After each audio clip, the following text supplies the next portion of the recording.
Assalamualaikum warahmatullahi wabarakatuh. Anak-anak, sebelum kita memulai pelajaran pada hari ini, marilah kita berdoa terlebih dahulu agar ilmu yang kita terima bisa bermanfaat dan menjadi berkah untuk kita semua. Berdoa, mulai. Selesai. Selanjutnya, Ibu akan mengecek kehadiran kalian. Apakah semuanya telah hadir? Baiklah, sepertinya semuanya telah hadir. Nah, sebelum kita memasuki materi pelajaran pada hari ini, Ibu ingin bertanya terlebih dahulu. Di antara kalian, ada yang tahu tidak mengapa kita bisa berdiri dengan tegak, duduk dengan baik, dan mengapa kita bisa menggerakkan anggota badan kita? Ada yang tahu? Jawabannya akan kita bahas nanti pada materi kita pada hari ini mengenai sistem rangka dan sendi. Sebelum itu Ibu akan menyampaikan tujuan pembelajaran kita. Di sini Ibu mengharapkan setelah materi hari ini kalian bisa mengetahui sistem rangka tulang itu apa, fungsinya apa, dan jenis-jenis tulang. Lalu kalian juga bisa mengetahui sendi-sendi apa saja yang terdapat di dalam tubuh kita.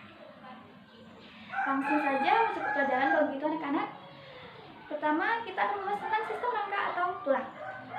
Sebelum kita membahas lebih rinci, kita harus tahu dulu apa perbedaan antara rangka dan tulang.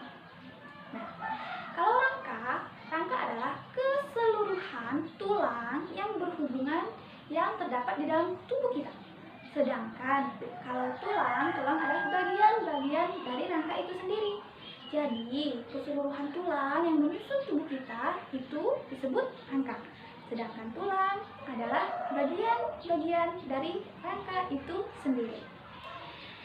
Oke, kita masuk ke fungsi rangka. Salah satu fungsi rangka adalah untuk membentuk tubuh dan mendukung tubuh kita. Nah, pertanyaan Ibu yang di awal tadi, mengapa kita bisa berdiri dan duduk dengan baik? Jawabannya karena di dalam tubuh kita terdapat sistem rangka yang telah membentuk dan menyusun tubuh kita.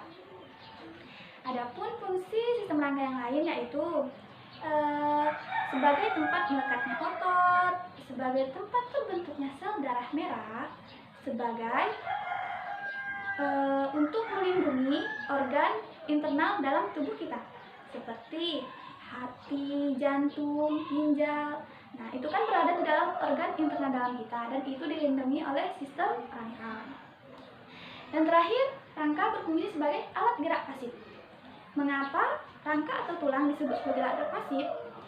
Karena pada dasarnya tulang atau rangka itu sendiri tidak dapat bergerak anak-anak. Dia digerakkan oleh alat gerak aktif yaitu otot yang membuatnya bisa bergerak. Nah, kita beralih ke jenis-jenis tulang berdasarkan bentuknya. Di sini Ibu telah menyediakan media berupa gambar agar kalian lebih bisa memahaminya. Di sini jenis-jenis tulang berdasarkan bentuknya ada 4. Ada tulang pipih, tulang pipa, tulang tidak beraturan, dan tulang pendek. Ini contoh tulang pipih adalah tulang belikat, yaitu tulangnya berbentuk pipih. Sedangkan tulang pendek, contohnya itu ruas tulang belakang. Dia bentuknya pendek. Lalu tulang pipa contohnya adalah tulang lengan atas.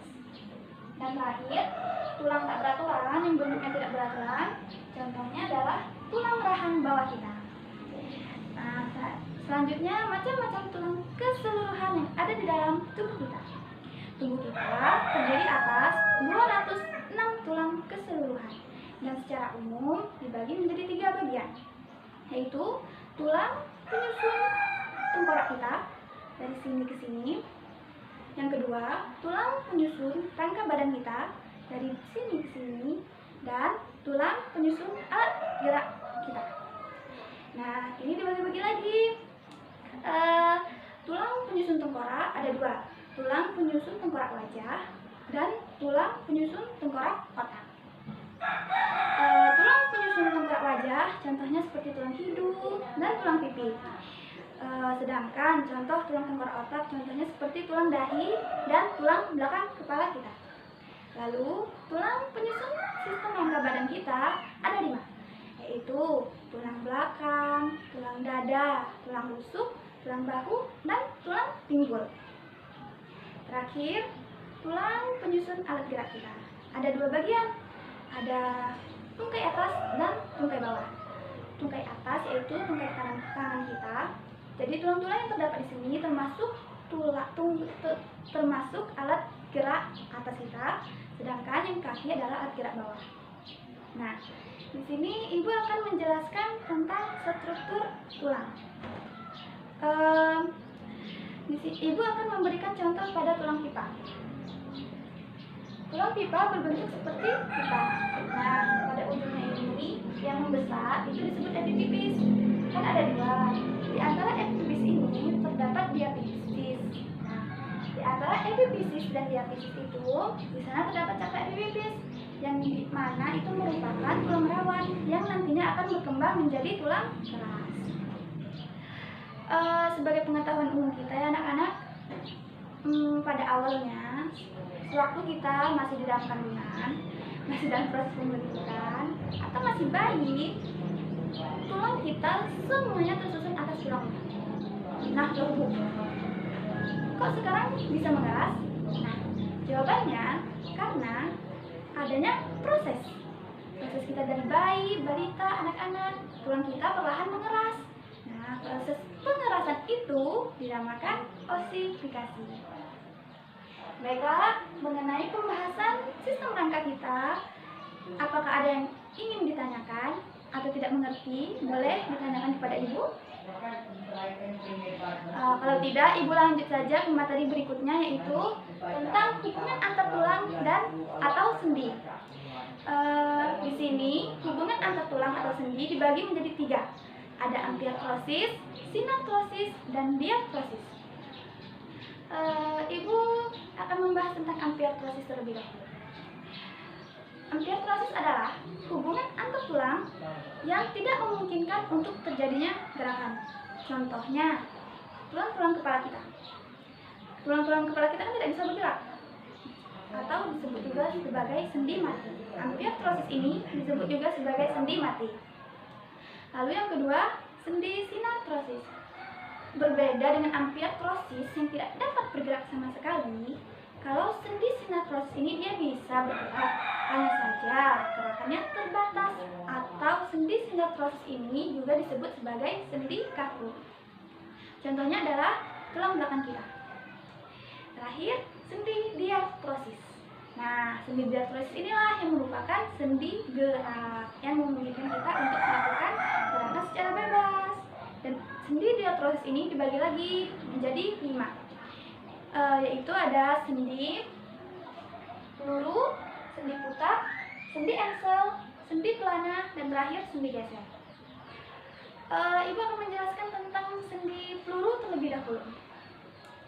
Sendi peluru adalah hubungan antar dua tulang, yang mana salah satu tulangnya berbentuk seperti bola atau peluru, sedangkan yang lainnya berbentuk seperti cawan. Jadi dia menyatu seperti ini. Seperti bisa dilihat di gambar, ini bola atau pelurunya, ini cawannya. Jadi dia bergerak bebas kalau sendi peluru. Contohnya yaitu hubungan antara tungkai atas kita dengan sendi tulang bahu. Dia bergerak seperti ini. Lalu sendi putar. Sendi putar adalah hubungan antar dua tulang, yang mana salah satu tulangnya bergerak mengitari tulang yang lain. Contohnya yaitu tulang leher dan tulang kepala kita, antara tulang leher dan tulang kepala kita. Di sini tulang kepala kita berperan untuk mengelilingi tulang leher. Nah, yang ketiga, sendi engsel. Anak-anak kalian bisa bayangkan seperti misalkan pada engsel pintu. Engsel pintu dia bergerak seperti ini juga kan, satu arah. Nah, tulang siku ini merupakan contoh dari sendi engsel. Lalu ada sendi pelana.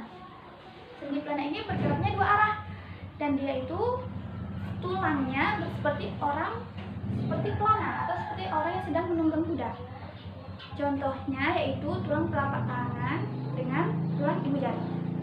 Terakhir, sendi geser. Sendi geser ini hampir sama dengan sendi pelana, dia bergerak dua arah. Hanya saja kalau sendi geser ini permukaannya datar, tidak seperti sendi pelana. Contohnya itu tulang telapak tangan dan tulang telapak kaki kita. Baiklah anak-anak, mungkin Seperti itu saja penjelasan Ibu pada hari ini mengenai materi rangka dan sendi. Jika ada yang ingin ditanyakan, boleh ditanyakan, silakan.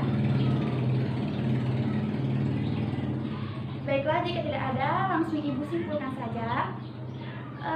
Kesimpulannya, dapat kita tarik kesimpulan bahwa tubuh kita tersusun sistem rangka yang fungsinya sangat penting bagi tubuh kita, yang mana salah satu fungsinya untuk membentuk dan membangun bentuk tubuh kita.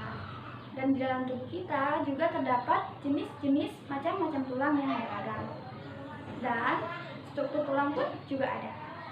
Lalu sendi sendiri dibagi menjadi 3, ada amfiartrosis, sinartrosis, dan diartrosis, yang mana sendi geraknya adalah diartrosis. Baiklah, mari kita beri A+ dulu untuk kita semua karena telah mengikuti pelajaran dengan baik pada hari ini. Untuk pelajaran minggu depan, silakan kalian pelajari materi tentang otot dan gangguan kesehatan pada tulang. Dan jangan lupa juga untuk mengerjakan latihan soal pada lembar kerja kalian mengenai materi hari ini tentang sistem rangka dan tulang. Dikumpul minggu depan ya anak-anak. Ibu tutup pelajaran pada hari ini dengan mengucap hamdalah. Alhamdulillahirabbil alamin. Ibu tutup. Assalamualaikum warahmatullahi wabarakatuh.